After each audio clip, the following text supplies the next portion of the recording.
میاں وائس ایک پرانی کہانی۔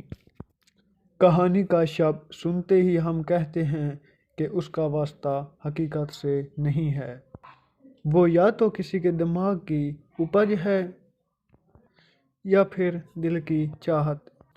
ہمارا سوچنا صحیح بھی ہے اور غلط بھی، کیونکہ جہاں سعادت حسن منٹو کی کہانیوں کا ذکر ہو وہاں حقیقت سچائی کے سوا اور کچھ نہیں۔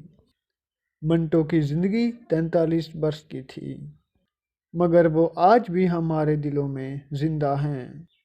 ایک پرانی کہانی میں سنیے منٹو کا ایک بہت مشہور افسانہ، ٹھنڈا گوشت۔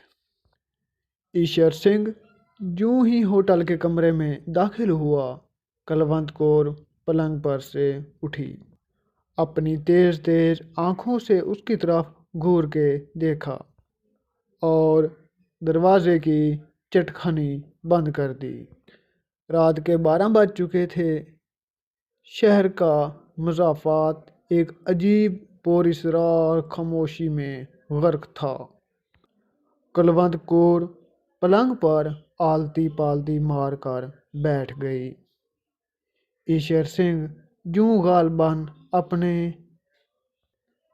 پراگندہ خیالات کے الجھے ہوئے دھاگے کھول رہا تھا، ہاتھ میں کرپان لیے ایک کونے میں کھڑا تھا۔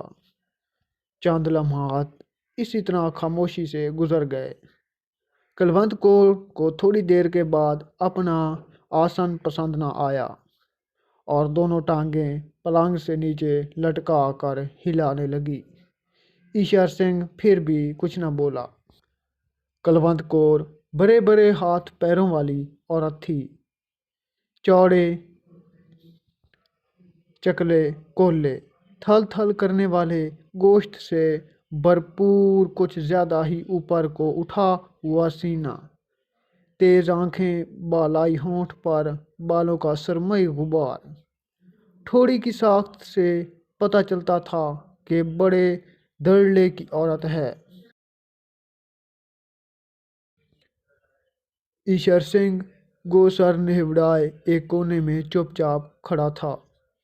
سر پر اس کے کس کر باندھی ہوئی پگڑی ڈھیلی ہوئی تھی۔ اس کے ہاتھ جو کرپان تھامے ہوئے تھے تھوڑے تھوڑے لرزاں تھے، مگر اس کے قد و قامت اور کھد و خال سے پتہ چلتا تھا کہ وہ کلونت کور جیسی عورت کے لیے موزوں ترین مرد ہے۔ چند اور لمحات جب اسی طرح خاموشی سے گزر گئے تو کلونت کور چھلک پڑی، لیکن تیز تیز آنکھوں کو نیچا کر وہ صرف اس قدر کہہ سکی، ایشور سیاں۔ ایشور سنگھ نے گردن اٹھا کر کلونت کی طرف دیکھا، مگر اس کی نگاہوں کی گولیوں کی تاب نہ لا کر منہ دوسری طرف موڑ لیا۔ کلونت کور چلائی، ایشور سیاں، لیکن فوراً ہی آواز بھینچ لی اور پلنگ پر سے اٹھ کر اس کی جانب جاتے ہوئے بولی، کہاں رہے تم اتنے دن؟ ایشور سنگھ نے خشک ہونٹوں پر زبان پھیری، مجھے معلوم نہیں۔ کلونت کور بھنا گئی، یہ بھی کوئی ماں یا جواب ہے؟ ایشور سنگھ نے کرپان ایک طرف پھینک دی اور پلنگ پر لیٹ گیا۔ ایسا معلوم ہوتا تھا کہ وہ کئی دنوں کا بیمار ہے۔ کلونت کور نے پلنگ کی طرف دیکھا جو اب ایشور سنگھ سے لبالب بھرا تھا۔